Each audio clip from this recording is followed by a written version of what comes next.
Each year, as this time comes around, Father Ed gives me the opportunity to speak to you and to make the case for the retirement fund for religious. I'm grateful to be able to present the need from my perspective as one of the women and men religious who benefit from your generosity. Our readings for this second Sunday of Advent provide a context. They call us to announce, "Here is your God." They remind us that God's pace is not our pace, but it is trustworthy. And they urge us to be different, not to simply follow the crowd, as John the Baptist and Jesus were different. All 3 points are worth our pondering this week. They are elements in the call you and I and all of us have as baptized Catholics. It's that call that women and men religious and order priests have taken seriously and make efforts to live. Let's think about these brothers, sisters, and religious order priests in yours and in every diocese. They've done a wide variety of ministries in healthcare, education, social service, contemplative prayer, and missionary work.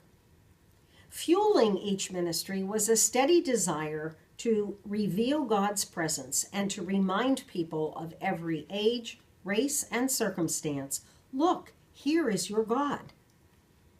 When you review your own life or recall stories from your parents or grandparents, you can likely recall some moment where interaction with one of us religious helped you to remember, God is here with me. Religious communities continue to cope with the dual challenges of furthering their ministries and caring for their elderly members.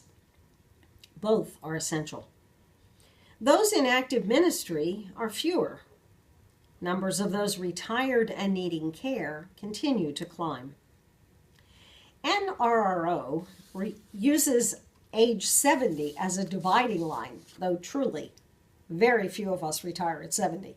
Sister Mary Helen, who's 92 years of age and 75 years a Sister of Charity, volunteers her services here every day. She just left a little while ago.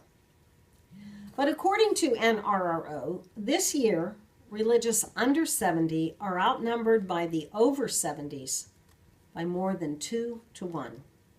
And by 2024, that will climb to 4 to 1.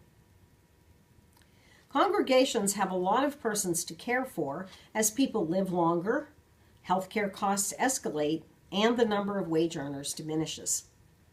I just checked our Sisters of Charity statistics. We have 3 centenarians among us, balancing the 3 sisters between the ages of 40 and 49. Our 19 sisters in their 90s are more than double the 7 between 50 and 59, while the 80s, all 65 of them, outweigh the 10 of us in our 60s. The largest group of sisters between 70 and 79, and many of those are community leaders, school principals, diocesan administrators, parish and social service, or elder care workers. As you can see in this illustration, on the seesaw of membership, elders far outweigh younger wage earners. Remember, each religious community is responsible for the support of its members. The diocese does not provide now, and never has provided, for religious communities' education or support. We support our members, and we fund our ministries, using the money earned by compensated ministry, like mine when I was on the staff at St. Mary's, by wise investments, and with modest Social Security benefits, on average about $5,000 a year, which is roughly 1/3 of what people across the country, average beneficiaries, receive. Just like you, religious communities were hit by losses in investment values that haven't recouped. This jeopardizes their ability to care for their retired members. And since in their active ministries, most sisters and brothers well beyond the age of 75, these women and men poured out their lives and energies in service, we want them to have the care they need when they're dependent on us. The Retirement Fund for Religious puts 93 cents of every dollar collected each year in the hands of religious communities.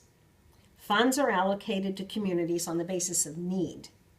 Many communities apply the grants directly to care for their elderly members. Some apply funds to self-help projects that they have initiated, like collaborative healthcare facilities among communities.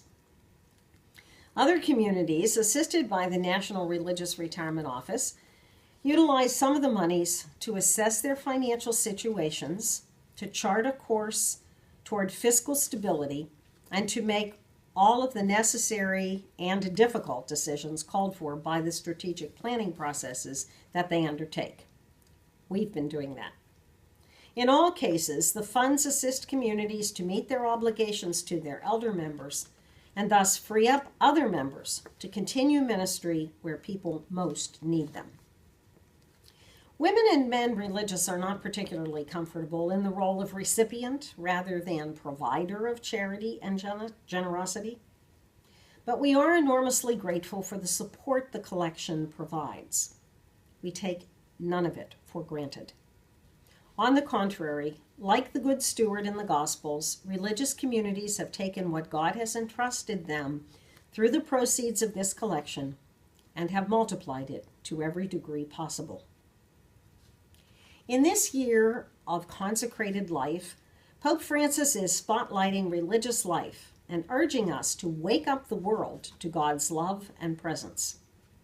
I promise you that we will do our part via prayer, presence, reflection, and ministry. I hope that you will join in that effort by contributing generously to the second collection next week. You might think of it as a Christmas gift to the brothers, sisters, and religious order priests of our country. Or you might consider foregoing snacks for a week in your family and giving that amount. Perhaps for you it could be skipping one visit a week to Caribou or Starbucks. That $3 plus times 52 weeks adds up to a meaningful contribution.